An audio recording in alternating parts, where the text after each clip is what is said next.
Hi అండి. మొన్న మనం బీసీజీ వ్యాక్సిన్ గురించి మాట్లాడుకున్నాం కదండీ! బీసీజీ వ్యాక్సిన్ అనేది టీబీ వ్యాధి రాకుండా వేసుకుంటామని చెప్పుకున్నాం కదండీ! అసలు ఈ టీబీ వ్యాధి అంటే ఏంటి? అది వస్తే ఏం చేయాలి? ఎలాంటి ఫుడ్ తీసుకోవాలి? ఎలా మెడిసిన్ వాడాలి? ఎలా ఉండాలి అనే దాని గురించి మనం ఫుల్ వీడియో చేశానండి. అయితే టీబీ అనేది శరీరంలో ఏ భాగంలోనైనా వస్తుంది. మన వెన్నుపూస బొక్క ఉంటుంది జూడండి. దానికైనా రావచ్చు. మోకాళ్ళలో అయినా రావచ్చు. మన చర్మం కింద గడ్డల్లాగా వస్తుంది. అది గూడా టీబీ దానిలాగా రావచ్చు. మన శరీరంలో ఏ భాగంలో అయినా రావచ్చు. అయితే వెన్నుపూస టీబీ అనేది విపరీతమైన నడుము నొప్పి ఉంటుంది. కొ మెడిసిన్ వాడినా గూడా కంట్రోల్ కాదు. అలాంటప్పుడు మనం ఎక్స్‌రే తీపిచ్చి అందులో టీబీ లక్షణాలు ఉన్నాయా? ఎక్స్‌రేలో టీబీని ఐడెంటిఫై జేసి దానికి సంబంధించిన మెడిసిన్స్ అనేది ఇస్తారు డాక్టర్స్. మోకాళ్ళలో టీబీ వచ్చేసి మోకాళ్ళ నొప్పులు చాలా ఉంటాయి. అరుగుదల ఎక్కువగా ఉంటుంది. అది మెడిసిన్ వాడినా తగ్గదు. సేమ్ ఎక్స్‌రే తీసి వాళ్ళు ఐడెంటిఫై జేసి మెడిసిన్ ఇస్తారు. మెదడుకు జు మనకి మెదడుకు కూడా టీబీ వస్తుంది మెదడులో కూడా. ఈ మెదడుకనేది ఎక్స్‌రే ఉండదు. సీటీ స్కానింగ్ గానీ, ఎంఆర్ఐ స్కానింగ్ కానీ చేసి దానికి సంబంధించిన మెడిసిన్ ఇస్తారు. వీటి వల్ల ఎక్కువ ప్రాబ్లమ్ ఏమి ఉండదు. మెడిసిన్ వాడితే తగ్గుతుంది. దీని వ ఇంకొకరికి అంటుకోవడం అనేది ఉండదన్నట్టుగా. అయితే మనకి మామూలుగా వచ్చేది ఊపిరితిత్తులో వచ్చే టీబీ ఉంటుంది కదండీ! ఇది ప్రాబ్లమాటిక్. అంటే ఎట్లా అంటే మనము దగ్గినా, తుమ్మినా మన తుంపుల ద్వారా ఇతరులకు వ్యాప్తి చెందుతుంది. అసలు ఈ టీబీ అనేది ఎందుకొస్తుందో తెలుసుకుందాము. ఈ టీబీ అనేది ఒక బాక్టీరియా వల్ల ఫార్మ్ అయితుందని చెప్పాను కదండీ! ఆ బాక్టీరియా పేరు మైకోబాక్టీరియా ట్యూబర్క్యులోసిస్ అనే బాక్టీరియా వల్ల ఇది మన శరీరంలోకి వ్యాప్తి చెందుతుంది. అది ఊపిరితిత్తులో గనక ఉంటే క్షయ వ్యాధి అనేది వస్తుందన్నట్టుగా. ఈ లంగ్స్ క్షయ వ్యాధి అనేది మనకి 15 నుంచి నెలలోపు 20 రోజుల్లోపు కంటిన్యూగా దగ్గుండడము, దగ్గులో తెమ్మడబడడము, రక్తం పడడము, రాత్రుళ్ళు చలితోని జ్వరం రావడము, విపరీతంగా చెమటలు కారడము, ఈ మధ్య కాలంలో వారం 15 రోజుల నుంచి బరువు తగ్గడము, ఛాతీలో నొప్పి, ఆహ్, ఆహ్, నీరసంగా ఉండడము, మనకి శక్తి లేకపోవడము, అట్లాంటివి ఉన్నప్పుడు మనం హాస్పిటల్‌కెళ్తాము. ఇట్లా దగ్గుంది, జ్వరం ఉంది 15 డేస్, 20 డేస్ నుంచి ఉంది అని జెప్పేసి మనం హాస్పిటల్‌కెళ్తాం గదా! అయితే ఎట్లా దీన్ని నిర్ధారిస్తారు అంటే ఛాతీకి ఎక్స్‌రే తీస్తారు. స్పూటమ్ టెస్ట్ చేస్తారు. స్పూటమ్ కల్చర్ టెస్ట్ చేస్తారు. సీబీనాట్ టెస్ట్ చేస్తారు. ఇట్లా చాలా రకాల టెస్ట్‌లుంటాయి. చేసి వాళ్ళు టీబీ ఉందా? లేదా? అని వాళ్ళు ఐడెంటిఫై చేస్తారు. టీబీ ఉందనుకోండి, మెడిసిన్ రాస్తారు. మెడిసిన్ ఎట్లా అంటే మనకి కోర్స్ ఉంటుంది. కోర్స్‌లాగా. 6 మంత్స్, 9 మంత్స్ మనకు ఉన్న వ్యాధి దాన్ని బట్టి వాళ్ళు కోర్స్ డిసైడ్ జేస్తారు. అయితే కోర్సు తీసుకునేటప్పుడు ఎట్లా అంటే, మనము తగ్గింది గదా! ఒక వారం, 10 రోజులు వాడినాం, లేదా ఒక నెల రోజులు వాడినాం. మనకి తగ్గింది కదా! బానే ఉన్నాం కదా! ఇప్పుడు అని మనము స్టాప్ చేయడానికి లేదండి మెడిసిను.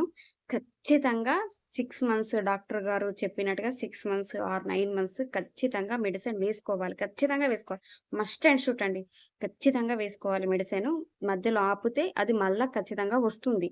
ఖచ్చితంగా వస్తుంది. మళ్ళా ఆపితే మాత్రం మళ్ళీ వస్తుంది. అది వచ్చిన టీబీ ఇంకా కొంచెం దాని వేరియేషన్ వేరే ఉంటుంది. ముదిరిపోతుందంటారు చూడండి. రోగం ముదిరితే అది మానదంటారు చూడండి. అటువంటి దాని కింద పడిపోతుందది. అట్లా ఉండడానికి లేదు. ఖచ్చితంగా మెడిసిన్ వాడాలి. ఆహ్, ఖచ్చితంగా ట్రీట్మెంట్ అనేది 6 మంత్సా, 9 మంత్సా కోర్స్ అనేది ఖచ్చితంగా తీసుకోవాలండి. అయితే ఈ టీబీ వచ్చింది, మెడిసిన్ తీసుకుంటున్నాము. ఎలాంటి ఆహారం తినాలి? ఎలాంటి ఆహారం తినకూడదు? ఎలా ఉండాలి? అనే దాని గురించి తెలుసుకుందామండి. ఎలాంటి ఆహారం తీసుకోవాలంటే ప్రోటీను, విటమిన్ సి ఎక్కువున్న ఆహారం తీసుకోవాలి. పాలు, గుడ్డు, రోజుకు 2 గుడ్లు ఉడకబెట్టుకొని తినాలి. 2 గుడ్లు వీలు లేదు వాళ్ళు కొంచెం ఫైనాన్షియల్‌గా తక్కువున్నవాళ్ళు, ఒక్క గుడ్డన్నా ఖచ్చితంగా తీసుకోవాలండి వాళ్ళు. టీబీ మెడిసిన్ వాడే అన్ని రోజులు. మనకి మెడిసిన్ అనేది ఎంత యూజ్ అవుతుందో మన ఫుడ్ గూడా అంతే యూజ్ అయితుంది. ఏ మెడిసిన్‌కైనా దాని మంచి చేసేదానికంటే చెడు చేసే ప్రభావమే ఎక్కువగా ఉంటుంది మందులల్లో. మనకంత పెద్ద వ్యాధి తగ్గాలంటే ఆ మెడిసిన్ ఎంత డోస్ అయ్యి ఉండాలి? సో, దాని డోస్‌కి తగ్గట్టుగా మంచి ఆహారం తీసుకుంటేనే కదా మన శరీరానికి ఇమ్మడేదది. మనం తినకుండా నోరు మంచిగా లేదు, మందులేసుకుంటున్నాం, నోరంతా చేదుగా ఉంది, ఎట్లా ఉంది, మేము తినము అంటే అది మనల్ని ఇంకా వీక్ చేస్తుంది కదండీ మెడిసిన్. అట్లా వీక్ అవుతా ఉంటే ఇంక మనకి నష్టమే కదండీ! అట్లా కాకుండా కొంచెం ఇష్టం చేసుకొని ఏదో ఒకటి ఖచ్చితంగా తినాలండి. మంచి ఫుడ్ తీసుకోవాలి. తినమన్నారు కదా! 4 పూటలు అన్నం తింటే అది సరిపోదు. అన్నము అసలు సరిపోదు. అంటే దానివల్ల ఓన్లీ పిండి పదార్థాలొస్తుంది.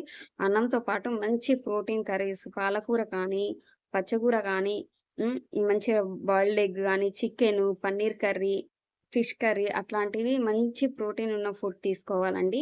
మా మరి దగ్గుతోని ఇదొచ్చింది కదా!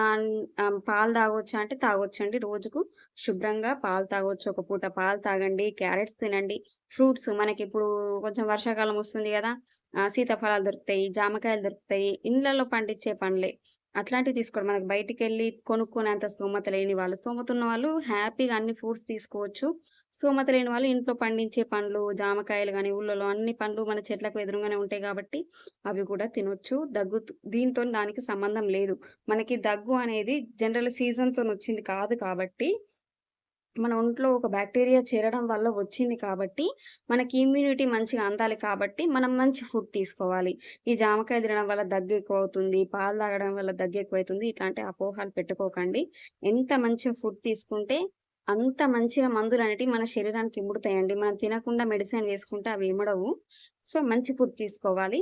ఆహ్, మంచిగా ఆకుకూరలు కానీ, పాలు, గుడ్లు చికెన్ తినొచ్చు, మటన్ తినొచ్చు, ఫిష్ తినొచ్చు, ఫ్రూట్స్, క్యారెట్స్, బీట్రూట్స్ ఇవి తక్కువ రేటున్నాయి. క్యారెట్స్, బీట్రూట్స్ ఒక్కొక్క కిలా 40, 50 రూపాయల లోపే ఉంటాయి. అవి పెద్ద పిరమైన ఫ్రూట్స్ కాదు కదండీ! యాపిల్స్ అంటే 200, 300 కిలో ఉంటాయి. బీట్రూట్, క్యారెట్ అవి 40, 50 రూపాయల లోపే ఉంటాయి కదండీ కేజీకి. అట్లా తీసుకొని తినండి.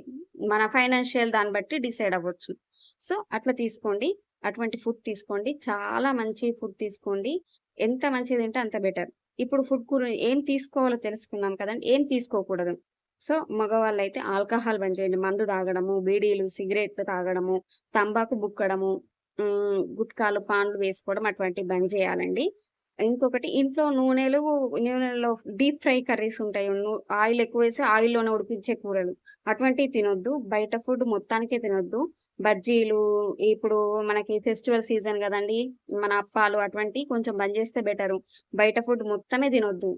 అట్లా తినకూడని వస్తువులైతే అవున్నాయండి. ఎలా ఉండాలి?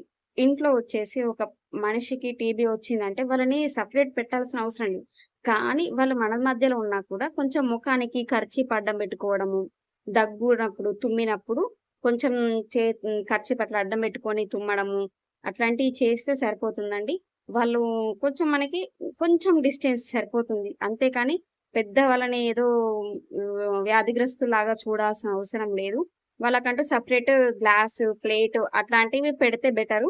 మనం ఎంత జాగ్రత్తగుంటే మనకి అదే టీబీ వ్యాధిగ్రస్తులు ఎంత జాగ్రత్తగా ఉంటే, వాళ్ళ ఇంట్లో వాళ్ళు కూడా అంతే జాగ్రత్తగా సేఫ్‌గా ఉంటారు. అందరిలో కలగంబులగంలాగా తిరిగితే ఇప్పుడు మనం ఆరోగ్యంగా ఉంటామండి. ఇప్పుడు ముసలోళ్ళకొచ్చింది, ఇంట్లో ముసలోళ్ళకొచ్చింది. మనం యంగర్స్‌ని.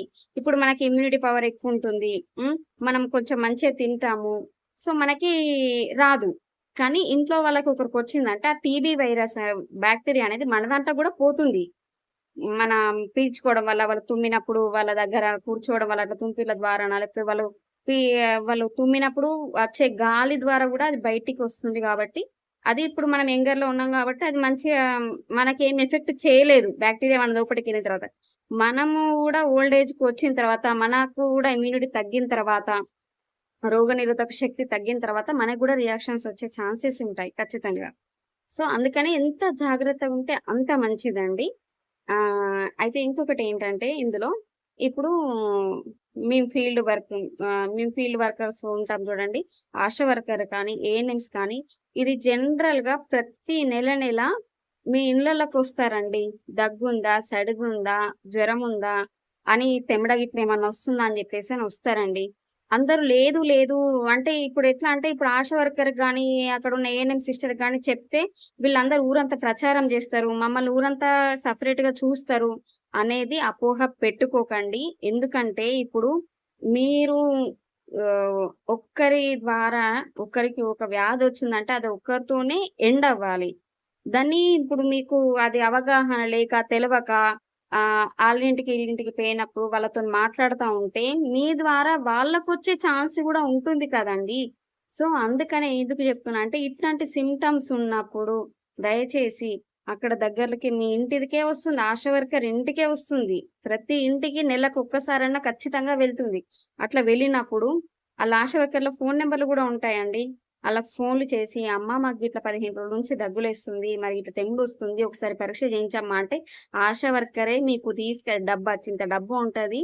తీసుకొచ్చి పరిగడుపున తెమ్మడ ఉమ్ము పరీక్ష చేసి, ఆమెనే తీసుకెళ్ళి టెస్ట్ చేపిచ్చి, అవసరం ఉంటే ఛాతీకి ఎక్స్‌రే తీపిచ్చి, ఆమెనే దగ్గరుండి మెడిసిన్ ఇప్పిస్తుంది.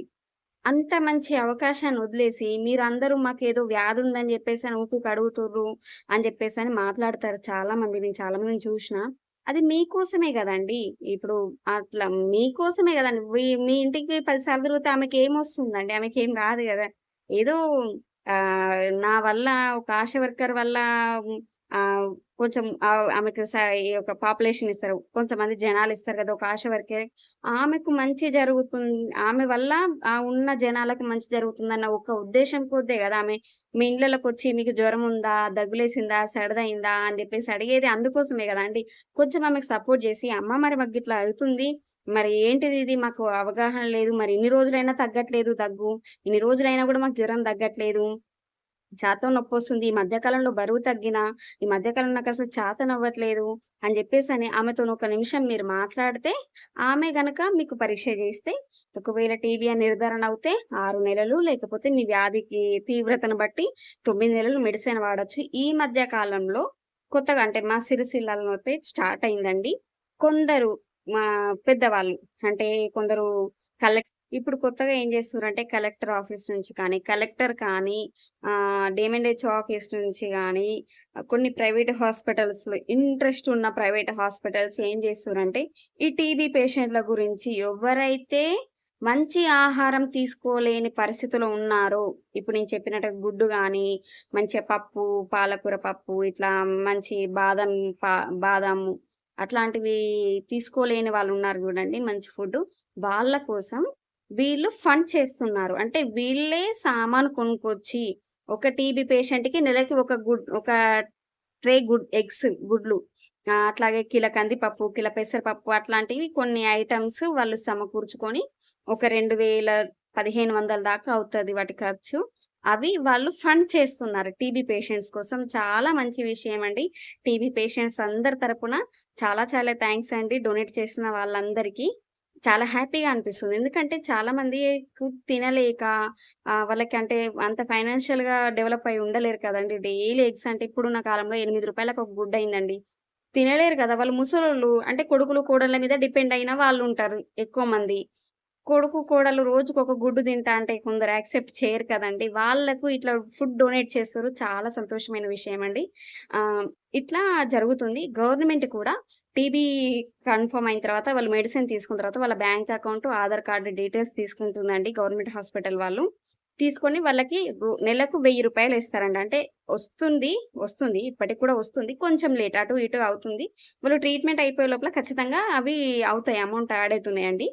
ఇట్లా గూడా జరుగుతుంది. సో, మీరనేటోళ్ళు నెగ్లెక్ట్ చెయ్యకండి కొంచెం. ఈ సింప్టమ్స్ ఏవైతే ఉన్నాయో వాళ్ళు ఖచ్చితంగా వాళ్ళ దగ్గరలో ఉన్న ఆశా వర్కర్‌కి, ఏఎన్‌ఎం సిస్టర్‌కి చెప్తే వాళ్ళే తీసుకెళ్ళి స్పుటమ్ టెస్ట్ అంటే తెమ్మడ పరీక్ష చేసి, ఎక్స్‌రే చేసి, వాళ్ళే మెడిసిన్ ఇప్పిచ్చి, మీ మెడిసిన్ అయిపోయినా కూడా వాళ్ళే తీసుకొచ్చిస్తారు. నడవలేని పరిస్థితిలో ఉన్న వాళ్ళకి వాళ్ళే తీసుకొచ్చిస్తారు. ఇట్లా జరుగుతూ ఉంటుందండి. కానీ మీరనేటోళ్ళు ఎట్లా అంటే, కొంచెం ఆశా వర్కర్‌లందరూ వచ్చి ఇంటికొచ్చి అడుగుతా ఉంటే, మీకు నెగ్లిజెన్సీ అంటే వీళ్ళే వచ్చి అడుగుతుర్రు గదా! మాకేం లేదు. మీరు ప్రచారం జేస్తారు. బయట జనాలందరికి ప్రచారం జేస్తారు. మాకేం లేదని జెప్పేసి అంటారు. మళ్ళా బయట హాస్పిటల్‌కెళ్తారు. వేలకు వేలు ఖర్చయితాయి. అక్కడ గూడా మళ్ళా గవర్నమెంట్ మెడిసినే ఉంటుంది. వాళ్ళేం ప్రైవేట్ వాళ్ళు సెపరేట్ తయారు చేయరు. గవర్నమెంట్ మెడిసినే ఉంటుంది. గవర్నమెంట్‌లో ఫ్రీగా వస్తున్నాయి ఆ మెడిసిన్. మంచిగా హాయిగా దర్జాగా ఏసుకోవచ్చు. ఫుడ్డొస్తుంది, మెడిసినొస్తున్నాయి, మీదికెళ్ళి డబ్బులొస్తున్నాయి. మీరు చెయ్యాల్సిందేంటి? మీకిలాంటి సింప్టమ్స్ ఉన్నప్పుడు హాస్పిటల్‌కెళ్ళి టెస్ట్ చేయించుకోవడం. ఇదనేది అంటువ్యాధి కాబట్టి ఖచ్చితంగా ఇంకొకరికి అంటుతుందది. ఈ టీబీ అనేది టీబీ ముక్త్ భారత్ చేద్దామని కొత్త కొత్త ప్రోగ్రామ్స్ గూడా వచ్చినాయండి. ఇన్‌ఫాక్ట్ ఇండియా అని, ఆహ్, టీబీ ఎక్స్‌రే క్యాంప్స్ అని చాలా క్యాంపులు జరుగుతున్నాయసలు. 1 వీక్ ఒక క్యాంపు ఒక విలేజ్ లెవెల్‌లో కానీ, లేకపోతే ఇప్పుడు పట్టణాల్లో అంటే మండలంలో అయితే వార్డ్స్ లెవెల్‌లో గానీ, అట్లా ప్రతి వారం ఒక క్యాంప్ అయితేనే ఉంది. టీబీ ముక్త్ భారత్ చేద్దామని. అంటే టీబీ లేని భారతదేశం చేద్దామని ప్రధాని మోడీ గారు చాలా రకాలుగా దీన్ని చేస్తూనే ఉన్నారు గానీ, ప్రజలేందంటే మాకు ఇదొక వ్యాధి అని మాకొక ముద్రేస్తారేమో అని భయం కొద్దీ, అవగాహన లేక వీళ్ళందరూ పట్టించుకోవట్లేదు. నెగ్లెక్ట్ జేస్తుర్రు. సో, ఇంకా ఇవి ఎక్కువవుతూనే ఉన్నాయి. మనకేందంటే వీళ్ళందరూ అవగాహన చేసుకోవాలి. చేసుకొని ఇది ఇట్లా కాదు, వీటికి మెడిసిన్ ఉంది. మెడిసిన్ కరెక్ట్‌గా వాడితే తగ్గిపోతుంది. మంచిగా అయిన వాళ్ళు చాలా మందున్నారు. మంచిగా అవుతుంది. తర్వాత మేము వర్క్ జేసుకోవచ్చు. మళ్ళా మా పనులకు మేము వెళ్ళొచ్చు అనే అవగాహన గనుక వీళ్ళకుంటే, మీకుంటే ఖచ్చితంగా మీరు మీకున్న సింప్టమ్స్‌ని బట్టి దగ్గరలో ఉన్న ఆశా వర్కర్‌ని గాని, ఏఎన్ఎంని గాని దగ్గరలో ఇప్పుడు పల్లె దవాఖానలు కొత్తగొచ్చినాయి. పల్లె దవాఖానలు ప్రతి విలేజ్‌లో పల్లె దవాఖాన ఖచ్చితంగా ఉంది. ఇద్దరిద్దరు ఆశాలున్నారు పాపులేషన్ బట్టి. 5,000 పాపులేషన్‌కి ఒక ఆశా వర్కర్ ఉంది. వాళ్ళు మీ అండర్‌లోనే ఉంటారు. నెలకొక్కసారైనా మీ ఇంటికొస్తారు. వాళ్ళకు మీరు మీ ప్రాబ్లమ్స్ చెప్పడం వల్ల గూడా మీరు ఈ ప్రాబ్లమ్‌ని తగ్గించవచ్చు. ఇప్పుడు గవర్నమెంట్ ఎన్నో కొత్త కొత్త రూల్స్ పెట్టింది. వాటన్నీ ఎట్లా సక్సెస్ అయితలేవు అని జెప్పేసి మనం గవర్నమెంట్‌ని ఒక మాట అంటాం గానీ, గవర్నమెంట్ అంటేనే మనం గదా! మనం 10 మంది గూడితేనే మనం ఒక లీడర్ అయితరు. 10 మంది మనం కరెక్ట్ లేనిదే ఆ లీడర్ ఉండి గూడా ప్రయోజనం ఉండదు గదా! అందుకని మనం ప్రజలందరము ఏ వ్యాధినైనా సరే మనం కరోనాని ఎట్లయితే తరిమికొట్టినామో, ఇట్లాగే టీబీని గూడా టీబీ ముక్త్ భారత్ చేద్దాము. అందరికీ నమస్కారం. థాంక్ యూ సో మచ్ అండి నా వీడియో చూసినందుకు.